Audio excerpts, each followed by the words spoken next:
ஒரு இந்திராபுர கிராமத்தில் தங்கு பாங்கு வாழ்ந்துட்டு வந்தாங்க. தங்கு ஒரு ஃபினான்ஸ் கம்பெனியில் வேலை செஞ்சுட்டு இருந்தாரு. பாங்குவோ கோயில் முன்னாடி ஒரு பூக்கடை வச்சிருந்தா. தங்குவோட அம்மா யோகுக்கு பாங்குவை பிடிக்கவே பிடிக்காது. அவ அதிகம் படிக்கல, ஏழை வீட்டு பொண்ணு. இந்த ஏழை மருமகளை கல்யாணம் பண்ணிட்டு ஒன்றும் பண்ண முடியல. இதுக்கு தான் சொன்னேன், இந்த தங்குவே வேண்டாம் கல்யாணம் பண்ணாதன்னு. கேட்டானா இவன், ஏண்டி பாங்கு கொஞ்சம் டீ போட்டு எடுத்துட்டு வா. இதோ அத்தை வரேன், இந்தாங்க அத்தை டீ. சி, என்னடி இது, டீயா? நல்லாவே இல்லை.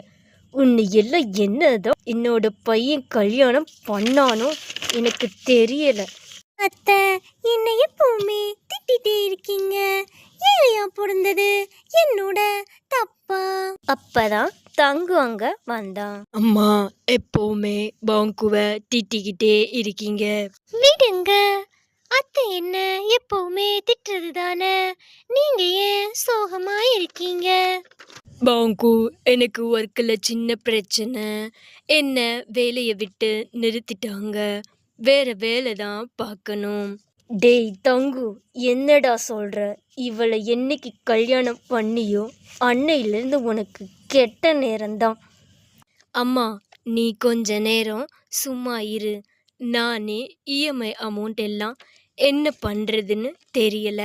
வேற வேலை தேடுங்க, பார்த்துக்கலாம்.